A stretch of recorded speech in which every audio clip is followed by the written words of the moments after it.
I'm going to be your host for this session with Ruth. Are you faced with caring for an aging loved one? Do you find yourself struggling to cope with a family member who is suffering with dementia? Are your caregiving tasks leaving you facing burnout and searching for strategies to help? This is the session for you. Ruth Dennis has over 30 years of professional experience working in mental health and is an expert in providing support and education for families struggling with these very issues. Today, she will discuss common challenges and equip you with activities and resources to help you navigate moving forward. Please welcome Ruth Dennis. Good to see you. Welcome. It's good to be here. We're actually going to talk about a couple of topics that are really, I think, important to my history, also to the work I do, to Vista, and to my being a family caregiver, which is creativity and mindfulness, and how to use these features to keep going and love what you do. You really help people who are caregiving take the focus off of those they're caring for and really help them think about themselves. And I think one of the things that tends to happen with almost every caregiver, and this is both personal and professional, is that you forget you're part of the equation, and you're a huge part of the equation. One of the pieces that, and I do this in groups a lot, you can't give what you ain't got. So if you're not functioning, the person you're caring for won't function either. And you can't draw from an empty well. What we're going to talk about today is how to kind of fill that well and what that well means, and different techniques that can help with that. And forgive our little visitor here. She's part of Caring for Yourself. Ruth, that is one of the things I love, first of all, about Zoom. And everyone else who's at home probably has their cat walking across their keyboard as well. It's just what happens. And also as caregivers, don't we have to deal with what's happening right now in the moment? No matter what our plan is, here comes the cat across the keyboard. And be present with it. Be like, it's part of life. You roll with it. That's right. So important.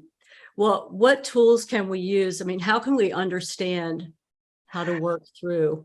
There are a couple tools that I think are good just for us to have in our heads as knowledge and information. One of them is the what's called the Maslow's hierarchy of needs. And don't think of this as the solid pyramid that doesn't move. One of the big things that we found out as both as family caregivers and professional caregivers during COVID is that if you're not taking care of the top three, the bottom two aren't going to work either. That if you don't feel safe and loved and you don't have a way to breathe in caregiving, then it's a lot harder to keep the person you're caring for safe. And you lose track of the basics when you're burned out. One of the pieces that Vista has been involved with the Eden Alternative now for more than 20 years. And a big part of the Eden Alternative is looking at how you meet people's needs in a real way. And what we're going to deal with on this page with Eden Alternative is the first one a lot: loneliness, helplessness, and boredom. What Bill Thomas founded Eden Alternative almost for more than 30 years ago at this point. And what he found when he was a medical resident in a big nursing home in New York City after graduating from Yale was that the elders he was caring for, they were not dying just of being ill or being old or being frail. They were dying because they were lonely. They were dying because they didn't have meaningful life. They felt like their life had no meaning. They felt helpless and lost. Or they were bored. They were just disconnected and bored. And these things are destructive and painful. one of the things that we forget as caregivers is that that's true for us too. What loneliness, helplessness, and boredom are for caregivers is burnout. If you're not kind of feeding your well, if you're not feeling connected and powerful and creative, then you lose the ability to really give that to another person. And a lot of what we're talking about when we talk about creativity for elders is how to beat loneliness, helplessness, and boredom. And the first way to beat that is the number 2 principle, a community. You cannot do this by yourself. This is a job that takes a village. There is no way to care for someone with advancing illness without some sort of community of support. I don't care who you call. I would love you to call Vista, but I don't care who you call. Get help.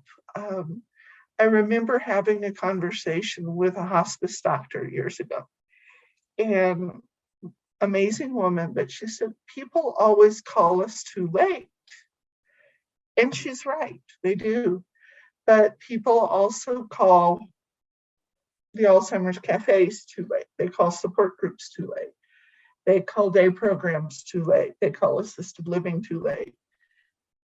Get help early on, get support early on, because it gives you that community to break the cycle of loneliness, to find ways to help, and to ease the boredom, to ease the frustration of how many people in this audience, and I know Pam is one of them, have felt like you're in the hamster wheel, where all you're defining your world as is task. Oh my God, I got to pick up Dad's laundry. I've got to do this. We need to call the doctor. And you become this revolving door of doctor's appointments and disease. And that is not good for either you or the person you're caring for. And so what we're going to look at today is some real basic ways of dealing with this. And we're going to start out with a lesson on how to breathe, which sounds really, really silly. But before we do that, we're going to talk a little about what it means to be creative and what it means to breathe.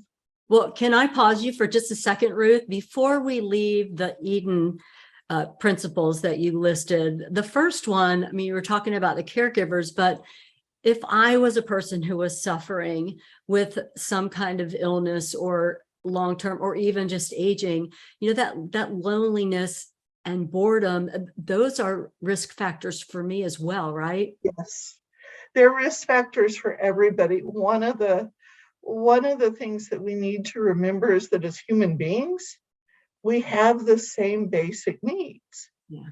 All of us need purpose. We need connection. We need engagement. And that's what makes us human.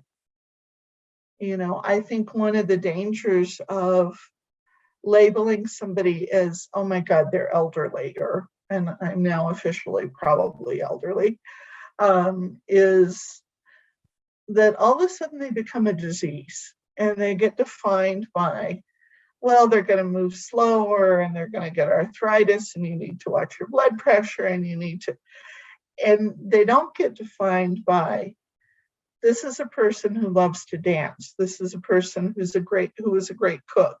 This is a person who's in love with somebody. This is a person who has a killer sense of humor or loves a glass of wine. And we need to define ourselves as human beings. I think that's such a good point. When you showed the Maslow's hierarchy of needs, so many times caregivers and those who are being cared for are so focused on that very first level of those physiological needs. Am I being fed? Do I have clothing? Is my environment not too cold, not too hot? How is that taken care of? And you get so caught up in the survival piece of it that You're right. Forgetting to look at me as a caregiver, as a person, the person I'm caring for as a person, and what are the things about that person that define them other than what their needs are right now or the needs that I'm filling. And what does that do to the caregiver? That puts the caregiver in kind of flight or fight mode all the time. You're watching, oh my God, are they going to fall? Are they going to, is this, or it's the worst case scenario mode, and it's hard to get out of that. Mm-hmm. And one of the pieces we have to do for elders is not be so wrapped up in what Eden Alternative calls surplus safety that we prevent them from having a life. But one of the things we have to do for ourselves as caregivers is to not be so wrapped up in preventing them from having a life that we don't have our life ourselves. Well, so if I'm going to reach out, as you suggested, I know that you're going to provide a way to get your recommended resources and some other things for people at the end of this, but what are some of the places that I would go, or what groups would I look to? What are the common things? I wouldn't even know where to start. So where could I go for some support, Ruth? Or locally, if you're in Santa Fe, there are a handful of groups that I would start out with. The Alzheimer's Association helpline is nationwide. It's 24/7. Great resource. There is a wonderful group in New Mexico called the Memory Care Alliance. They do beautiful support groups, a lot of family engagement and education. There is a group that is actually now national because the classes are online. They're on Zoom, called Stress Busters. And another beautiful group called Caregiver Wellness. In September, there is a local group in Santa Fe that's doing a very short 2-day conference, 1 day Zoom, 1 day in person at Southwestern College, called Dementia Possibilities. And all of these groups, what they all have in common is trying to build community and trying to get caregivers day-to-day resources.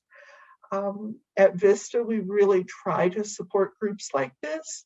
Also, call your local assisted living and see if they do a support group in-house. We do, but call and ask questions. And to put it bluntly, if someone's not willing to talk to you, they're not worth your time. So, good point. So if you get someone who hears that you take Medicaid and immediately hangs up on you, they probably weren't worth your energy anyway. Well, those are words of wisdom. And so aside from groups, I know all of us have a smartphone, or we're online, most of us, some way. There's also apps and things for your phone that I know you talked about using successfully. What might some of those be? There are, and I am not the technology queen of the Western world, which is what, but there are some really beautiful apps out there. Insight Timer, which is free. Lots of good hints on meditation, on, visualization and guided imagery, ways to kind of tone things down. There's also an app called Calm and Headspace and Simply Being that basically kind of do mindfulness 101 for people. Okay. Which is a really important thing, and they can be very short, like 4 or 5 minutes of, great, because we do forget how to breathe. We forget how to just settle in and, relax into anything. And we do. Well, and I know, like I said, we'll give a place to get those resources. You've got a list of those with where people can go to find them. But you had mentioned doing a breathing exercise. Yes, we're going to. So I want you to sit up straight. First, we'll start with an image. This is actually a mural that is in our home called Hermosa in Santa Fe. And the story of it is actually kind of simple. It's a 4 foot high and 8 foot wide. It's done by 7 elders and our staff. All of the elders, 4 of them at the time, were on hospice, pretty advanced dementia. And it's a combination of acrylic paint, gold and silver leaf, and collage. And the reason we're showing it is it ended up being this really fascinating process of just kind of the elders responding to what's in front of them. Oh, I think we need to put some gold down here by the roots, or let's add another butterfly, or, maybe we should add more blue over here and more red over here. And a caregiver and an elder painted a flower in the middle of the roots. And so it became this very kind of relaxed, natural process that went on over several sessions. One of the myths, there are a couple myths about dementia that we're going to shatter with this. One is people with Alzheimer's can't concentrate or focus. Working for 2 or 3 hours at a time on a painting is concentrating and focusing. The other is people can't learn new skills. Learning how to match colors, learning how to apply gold leaf. I had an elder who learned Spanish. That's learning new skills. So, and we're all human. We're no different than the elders. One of the things that our elders have to be reminded of, and that we need to remind ourselves of, is sometimes we forget to do the basics. How to breathe, how to get a good night's sleep, when to drink enough water. What we're going to do right now is we're going to remind you guys how to breathe. So, and it's also one of the pieces about the apps and Insight Timer and Calm is they give very short exercises. It doesn't take an hour of meditation to calm down. You can calm down in 30 seconds or 4 or 5 minutes. So we're going to do a breathing exercise. So I want you to sit up and be comfortable where you're at. Pay attention to your feet on the floor. Feel your feet on the floor. Notice them. Put your hands on your belly so you can feel your belly. And I want you to close your eyes, settle in, take a deep breath in, and hold to the count of 4. 1, 2, 3, 4. Release slowly. And then breathe in again. 1, 2, 3, 4. Release slowly. And we are going to do this 4 times. So another breath in, deep and slow. You want to feel your belly move when you breathe. 1, 2, 3, 4. Release.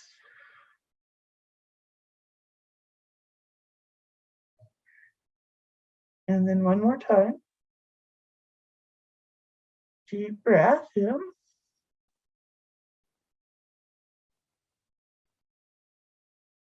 1, 2, 3, 4. Release.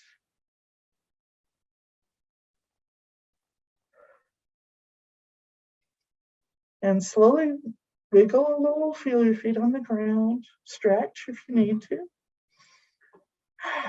And we'll do one other one that's going to seem kind of silly.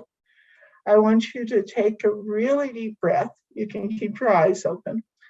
I had a friend who did this when he was in the car with his kids. But take a deep breath and sigh.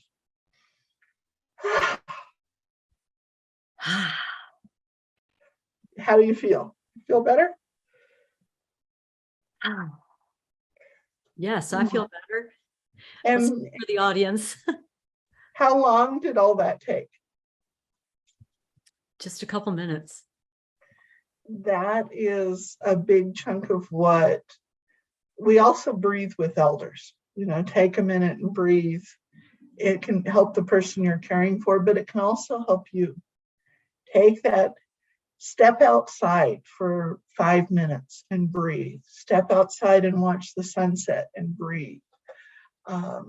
If you're caring for someone with a wheelchair, roll them outside with you and breathe, and they can get fresh air too. It's very, very important to meet all that hierarchy of needs. And breathing is a big chunk of it. We're also going to talk about what creativity actually means.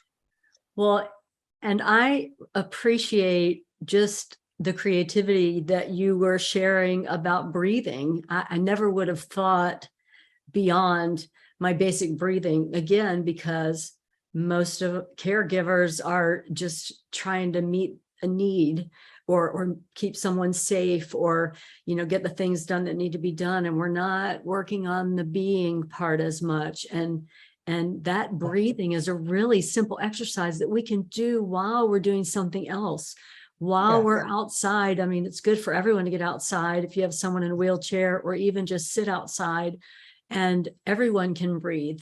And even if the person you're caring for can't do, hold it for a count of 4, just whatever they can do. Yeah. It's helpful, right? And it also can be a real way to tone down the temperature. If someone's really anxious, because one of the things we have an occasional joke at work that Alzheimer's is not contagious until it's 4:30 Friday afternoon, and then it feels really contagious. But if someone's really anxious, one of the problems that tends to happen is caregivers become as anxious or more anxious than they are. And it's a way to bring down the temperature, to kind of take that minute. Evidently, it also, according to my friends with kids, kind of works with kids. But to take that minute and just kind of bring it down a little bit and soften it a little. Yeah, added bonus, because a lot of caregivers might have elders that they're caring for as well as children. So added bonus for those of you in the audience that have children, you can use some of these with those situations as well. Thank you, Ruth. The sandwich generation is really classic. I mean, it's probably most of the caregivers in New Mexico. A lot of caregivers out there are club sandwiches. They're caring for elderly parents, kids, and they're going to work and being caregivers, nurses, teachers, doctors, anybody who manages or runs a small business. You're a caregiver. True. Yeah. Well, help me think about creativity in this situation of being a caregiver, because I don't feel like I'm equipped to do that. I'm looking forward to hearing some of the ways that you have to do that, Ruth. I have a couple stories for you. One is, there's an artist that I just love and have loved probably my entire life. His name is Joseph Beuys, a German artist. He passed away in the 80s. But full-scale environmental sculpture, very controversial in a lot of ways, intense work. But when one of his best lines is that art is being alive.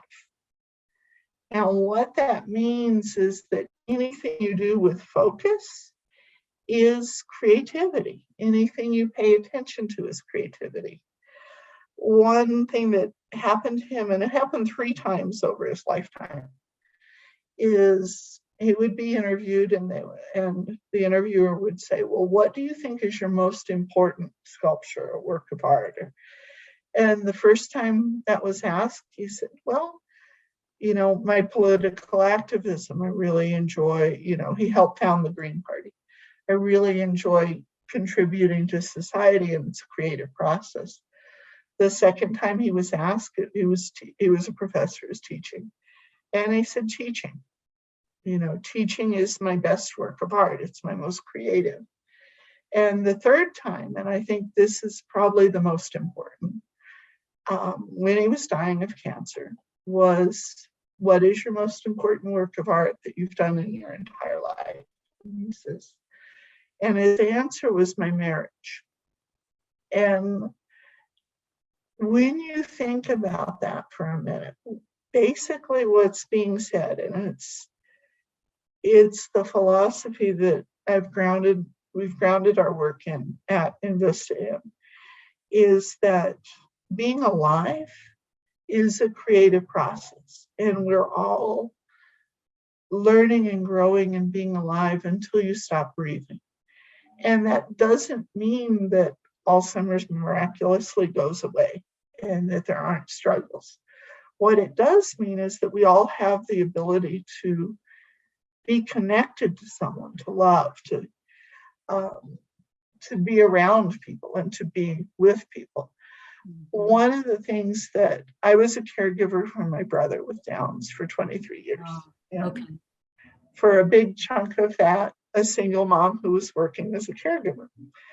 And one of the things that we did for almost the whole time I was caring for him, but that meant a huge, huge amount more toward the end of his life, was we would turn the radio on and play the radio in the car.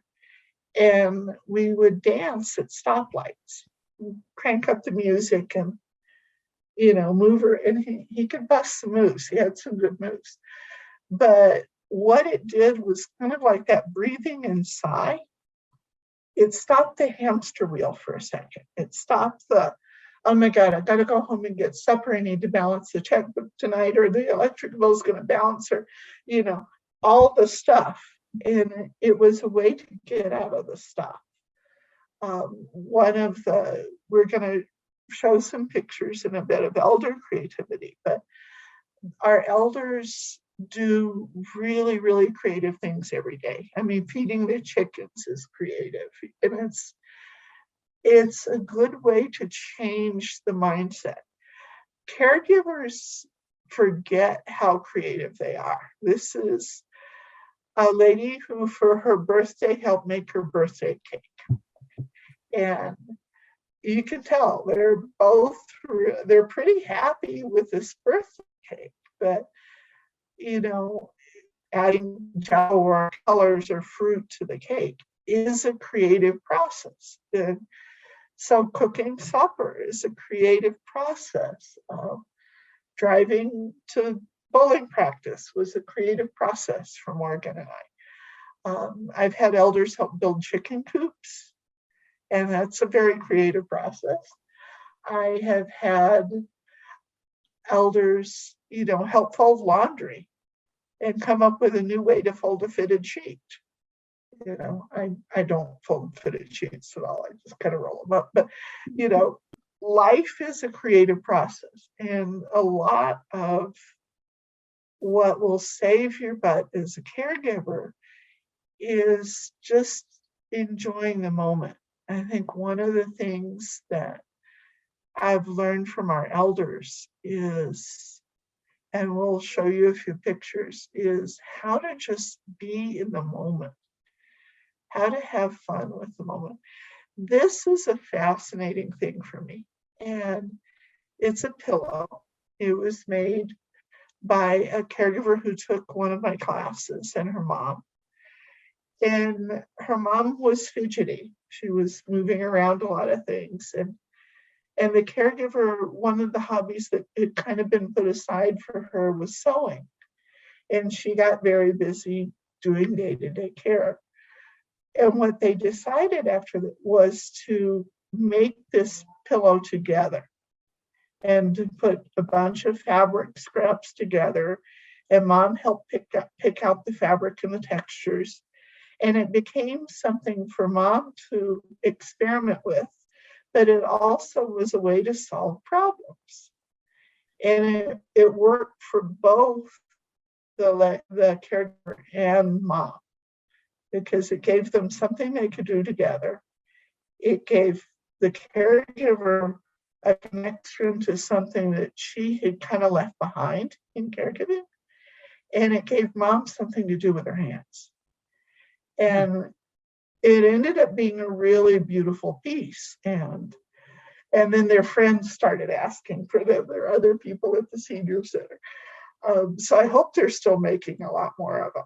Well, I'm sure that they've all talked about that, and it's been passed down along the line, really, from one person to another. What a creative idea. Like you said, it's being creative, and it allowed the outlet and the focus on something other than the problems that were happening, the needs that needed to be met, and that we were talking about, trying to get focus on the people, you as a caregiver, as a person, Yeah. as well as the one who's being cared for as a person, and then giving her something interesting to have moving forward, to do with her hands and all the different textures. It's very, very creative. I know you have a couple other pictures as well. Yeah. And this is actually, it's a paper mache project, but I think what's really neat about these next two pictures is just the joy, is color, and it's the fun of putting something together and playing around with it. And that can be color, that can be food. This lady painting told my boss one time, and I think this is one of the most beautiful things anybody's ever told us, is she looks at him and she says, I really want the people who are helping me to smile at me. When I smile at them, I want them to smile back. And that's massive. That's huge. And, look how intent and focused she is. That's also dementia. Yeah. I don't think we can deny the loss and the fear around dementia. It's there. And it profoundly, profoundly affects anybody who loves someone. But there's also another piece to it, which is getting lost in that yellow sun circle, getting lost in, make the collage or the cake or the chickens or the cat or the, really, really important stuff. Yeah, I think the key there is, and you've said that before, about just how hard it is to watch people that you love changing, and sometimes we forget to bring out the essence of who they are and in the creative pieces. And I think these were some really good examples, hopefully giving the audience and some ideas in their own situation of how they can encourage those that they're with. I had a really amazing, I was on call, this is years ago, got a call around 3 a.m. or so. And we had an elder we were caring for. And she hadn't talked for a couple of years. She hadn't really said much. And a couple of the caregivers were checking. She had been on hospice for a few weeks. And she told them to come here. And she hadn't said anything. And she got them both to come sit with her and hold her hand, and she says, thank you, I love you. And she passed away. But she'd been nonverbal for a good couple of years. And I think one of the things that got to me about that is the fact that there's so much inside that we may not see. Doesn't mean that it's not there, but I think the bond between someone who is being cared for, who needs help, and the bond between the person who's trying to help, that's a pretty amazing love story. And it's not an easy love story, but then I don't know if any real deep relationship is. Speaking of deep relationships, I have a black cat. Just present. just in time for our last exercise, Ruth, that you wanted to take the audience through so that they could experience just one of the exercises that you think they could use moving forward. And this is, I'll give you guys a little history on this exercise. What it is it's when I found out we had to pre-record this, I kind of freaked out because I thought, okay, how do I make an art process into something we can pre-record and talk about? And got to thinking about it. And one of the pieces that you have to be able to see all sides of dementia, but one part of dementia from as a caregiver, but also for an elder with dementia, is that changes feel like losses. And you kind of feel like you're losing somebody in pieces over and over and over again. What this exercise is it comes from a mandala art process, but it also comes from a meditation by Ram Dass on pain and on loss. And so it's a combination of a meditation and an art process. So first, we're going to start with the meditation. And I want you to sit flat on the floor and take a nice deep breath. Wiggle and stretch your body a little. Move a little. Get comfortable. Really notice your feet on the floor. I want you to put your hand up. Feel your heartbeat. Pay attention just to your heartbeat for a minute or two. Feel if it's fast or slow. Just pay attention to it. Focus on your heart and your feet. Now close your eyes. Take a real slow, deep breath. Put the other hand on your belly so you can feel that breath.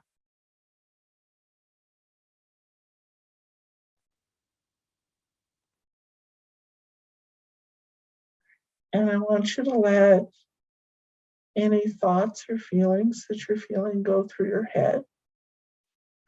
Don't push them away, but don't hold on to them. Anything that's uncomfortable or sad. If there's a pain in your body, just notice it, but don't push it away. Just stay with it.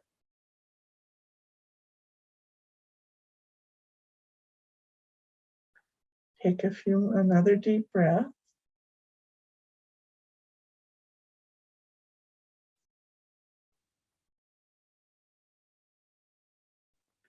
And feel your heartbeat. And while you've got your eyes closed, I want you to imagine whatever that loss is, the darkness of that loss, the darkness of those changes. Just sense the darkness in front of you. Don't push it away. Just know it's there.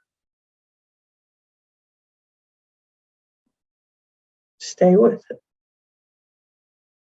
Stay grounded on your feet on the floor and your heartbeat. Breathe slow.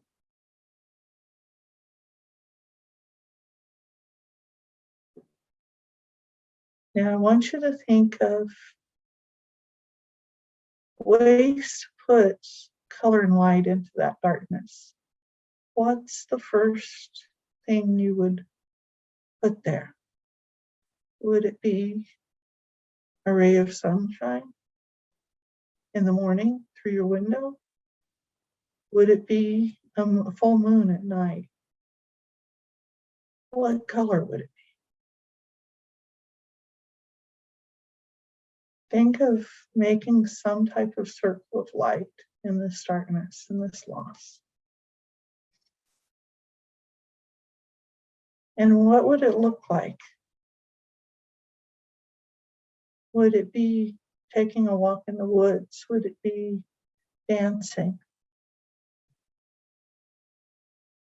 their beloved color look like?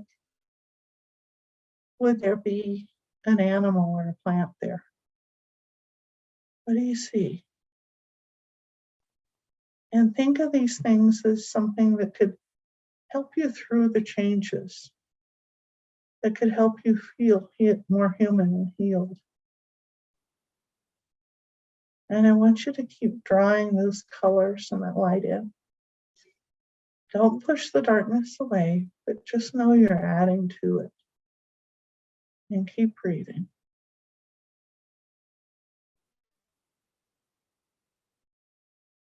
And draw a different world in that darkness. Add what you need to it.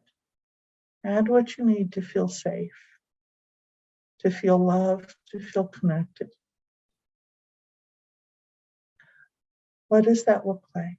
Does that mean drinking more water, having a date night with your partner? Does it mean dancing? Does it mean laughter? Does it mean crying? What does it sound like? What does it feel like? Hold on to the color and the light that you put there. Pay attention to your heartbeat.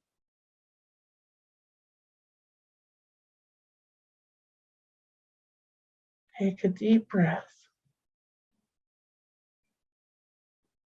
and release.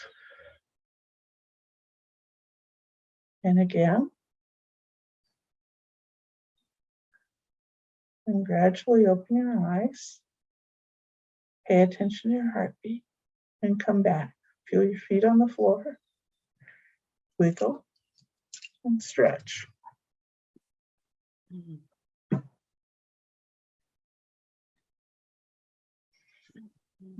How are you? Oh, that's quite an exercise, Ruth. It's part of a process that it's a combination of meditation and creativity, because one of the things that can really help is to put a color, an image to a feeling. And you don't have to be Picasso or Da Vinci to do that. Our elders do it every day.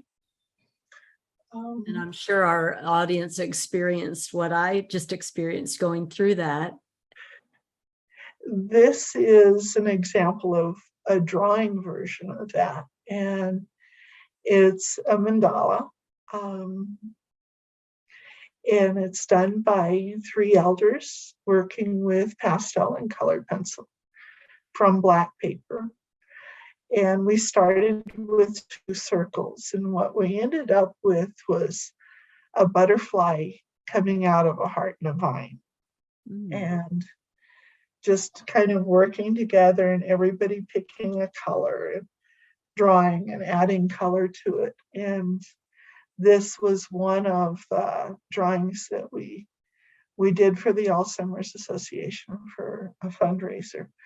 But this process has been, and there are 3 of these at Sierra Vista that we did. And we started those, oddly enough, when Ukraine was invaded. And somehow or the other, sunflowers ended up being part of them without any of us really paying attention. So there is something to be said for kind of a collective piece to it. But I think one of the things that is really powerful is you're starting with darkness and you're adding color and you're adding life. And I think it's so easy. And I know as a family caregiver myself, when my brother was seriously ill, it could be really easy to look at what I was losing. And our families struggle with this too. If you've been married for 50 or 60 years and you're watching someone who you built a life with change, how do you deal with that? And you don't deal with it by pushing it away. You don't deal with it by trying to say everything's perfect. You have to do a little of everything and a lot of juggling. Yeah.